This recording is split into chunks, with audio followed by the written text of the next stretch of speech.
update for May 2014. I'm Megan Pembroke, Communications Director for the City of Everett.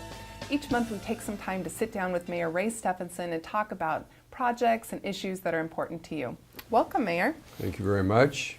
It's going to be my favorite time of year. I love these long, light days. So a lot of sun out there this week. A lot of sun, and it's nice to be able to walk after work and run in the morning when it's light, so it's been fun.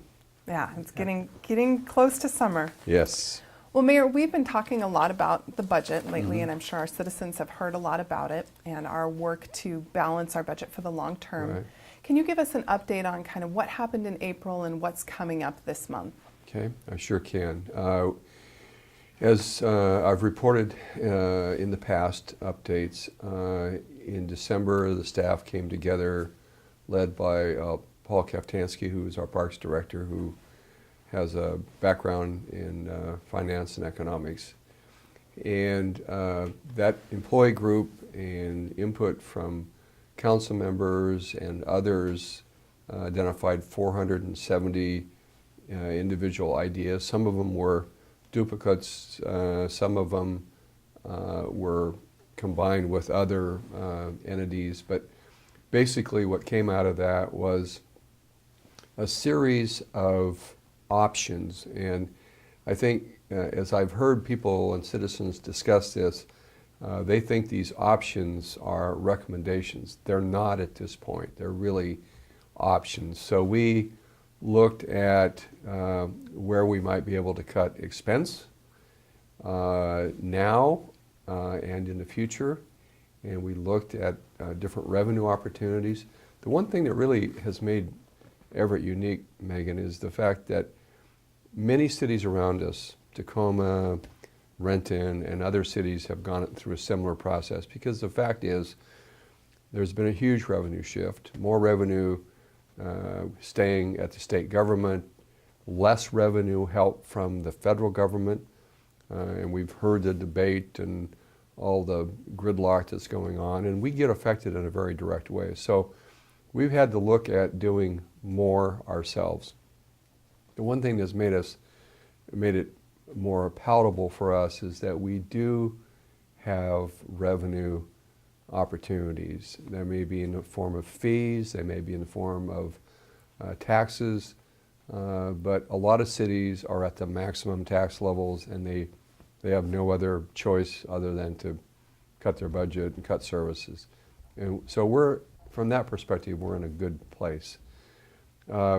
We have briefed the council through April on both the short-term options as well as issues that I would describe as really phase two, looking at the larger, more expense dominant departments, and to look at those maybe more long-term. We may need some outside advice and counsel to do that. Two large departments that are of primary responsibility for any city is fire and police. And also it's important to mention that many of the changes that potentially could have an impact and help us from a cost perspective also are issues that we need to bargain. These are represented employees. Many of the shifts or benefits that they have have been bargained for in the past. So if there's a future change to be considered, I guess the long story short, it's going to take a little longer than just being able to take action now. So phase one will help us in 2015 balance our budget. It will help us structurally fix the budget, but it's important to remember that phase two is also part of this process. We've got open houses, I believe May 8th and May 13th. If you're watching before that date and want to participate, and they're on the website. All the information is on the website, so if you want to go look and get a better idea of what's going on, or come to one of those citizen meetings, that'll be a chance for you to learn a little bit more as well. Fast forward then, at the end of this month, the administration will make a recommendation to council. I suspect what it will be is, based on the input that we've received, recommendation on some expense cuts that we believe would be prudent to make, and also some revenue opportunities that would require an ordinance change, so it would require council action. So that's what we're anticipating through this month, and then we would like to have council action by June 15th. We have planned for contingencies if we fall short of our goal. We may have to take more drastic cuts, if you will, relative to service. But I'm hopeful that based on the input that we've received from citizens and the questions from the council, that we can come to consensus and move forward for 2015. And I know, Mayor, if citizens are wondering about how to get involved or how to share feedback, I know you've described this as kind of looking at what do we want our city to be, what kind of community we want to be. Can you talk a little bit more about that? Sure.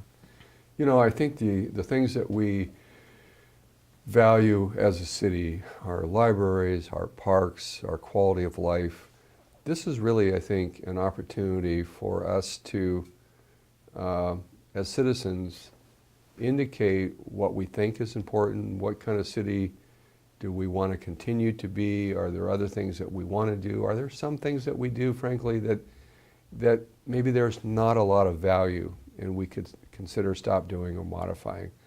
So that's part of sort of this discussion, but you know, and I know this is not often an easy sell.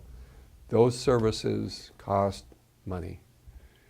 And so, and what that might mean is some fee or tax increase to cover the cost of continuing to provide that service.